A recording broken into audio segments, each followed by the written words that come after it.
Hello, my name is Lola, and I'm going to react to Mario is Missing by Angry Video Game Nerd. This was recommended to me by Max Livingstone and A. Grimes. Thank you for the recommendation. Um, yeah, I've never heard of these Mario games. I've no idea what it's about. I'm guessing Mario's missing and you got to find him. I don't know. Yeah, I've never played, never seen him. Yeah, let's check them out. And if you want to like, comment, subscribe to my channel, you can. If you don't want to, that's fine too. Here we go.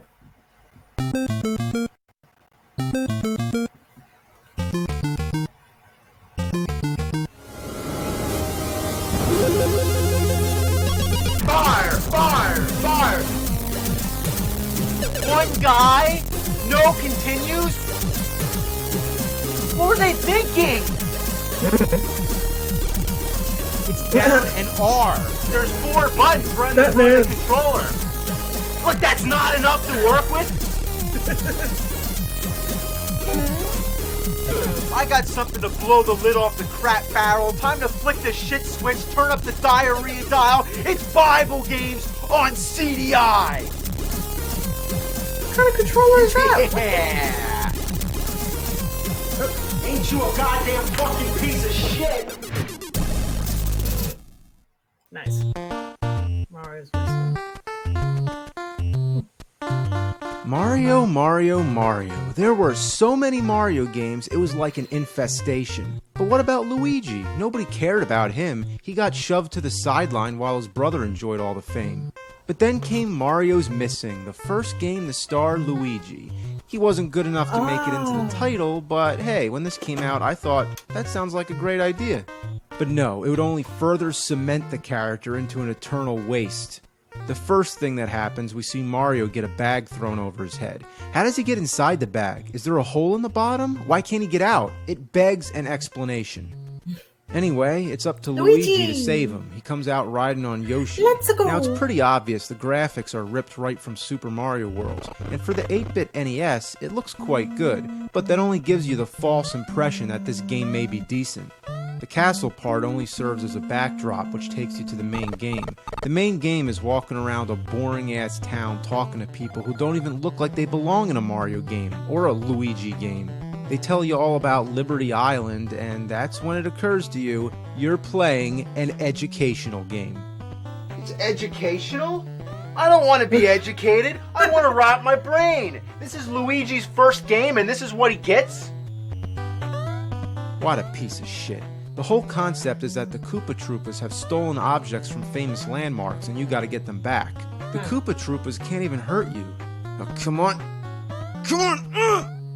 You jump on them and collect a money bag. That's it. But it's not a money bag even though it has a fucking dollar symbol. Instead, it's a bag that contains a stolen object. So you gotta find out which famous landmark it belongs to. You know, what's Luigi doing anyway? Isn't he supposed to be rescuing Mario? Why is he in New York City trying to find landmarks? And what do you think that is? Looks like the Empire State Building being gripped by King Kong. Of course, the same ape that was able to climb the building is now big enough to close his hand around it. What's this say? Koopas seem to have gotten clean away with King Kong? Are you telling me you're supposed to return King Kong to the Empire State Building? This blows my mind on so many levels. First of all, how did the Koopas capture King Kong? Second, why is New York City concerned that King Kong was stolen from the Empire State Building? Remember when the planes were trying to shoot him down? Isn't it pretty clear they want Kong off the building? Third, if this is supposed to be an educational game teaching us things that belong to New York City, why in the holy mother of fuck did they choose a giant ape that doesn't even exist? Fourth, the bag.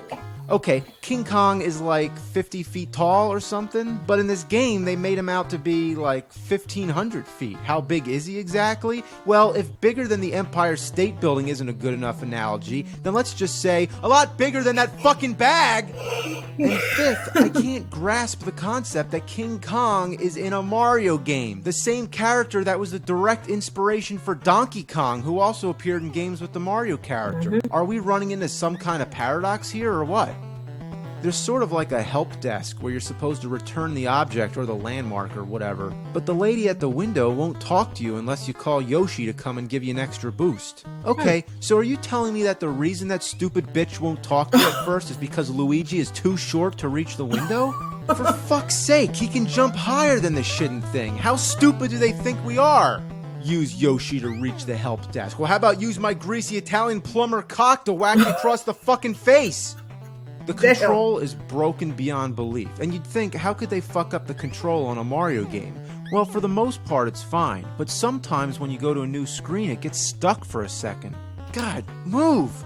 Move! God, what a shitload of fuck. And plus, it's You know, not it a took Mario me a real game. long time to It's a figure Luigi out game. how to go up the road.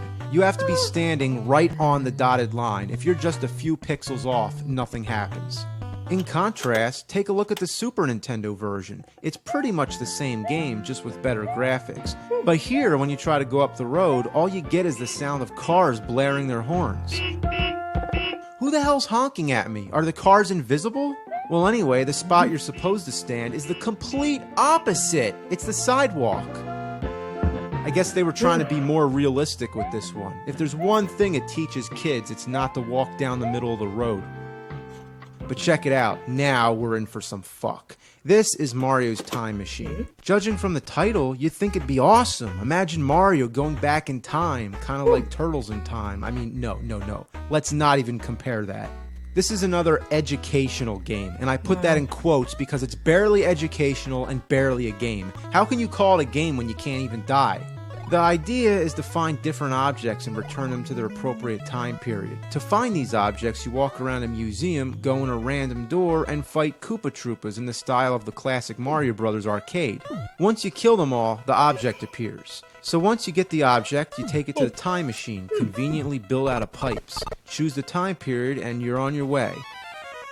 But once you get here and find out you've chosen the wrong time, guess what? You gotta go back and fight the Koopas again.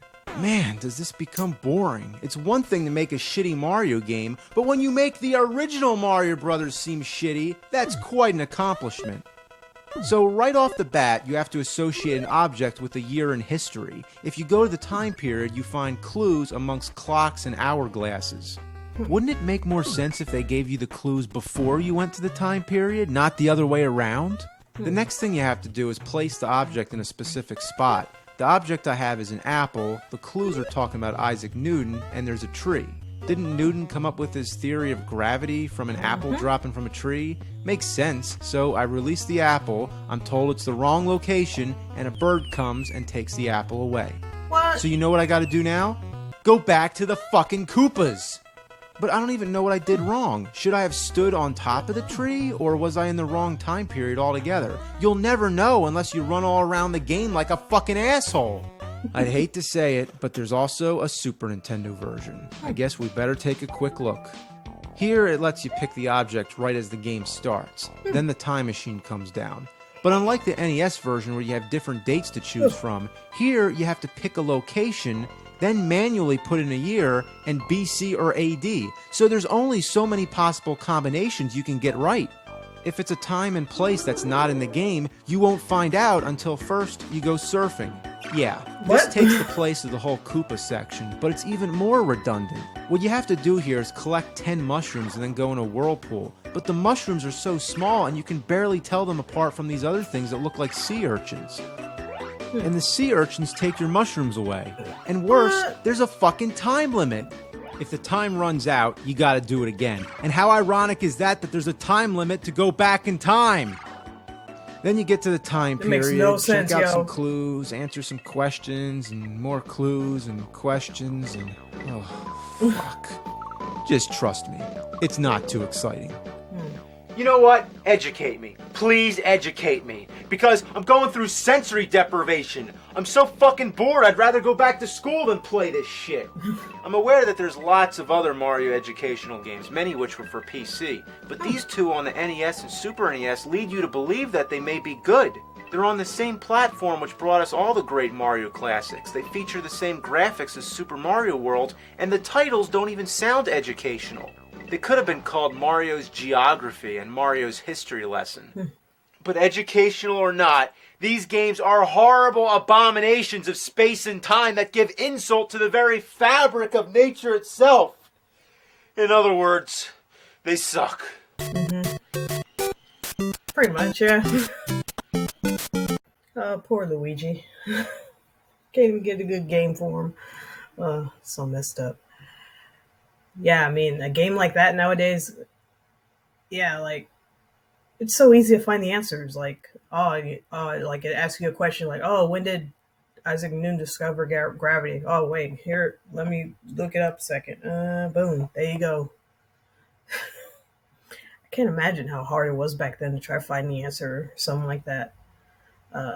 You would have to, go to a library, look for the book, get the book. Really,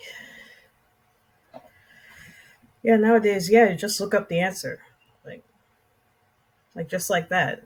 There it is. Boom, put it in, and you win the game. uh, Anyway, yeah, that's it. That's my reaction to Mario is Missing by Angry Video Game Nerd. And everyone, take care of yourselves and each other, and I'll see you in the next one. Bye.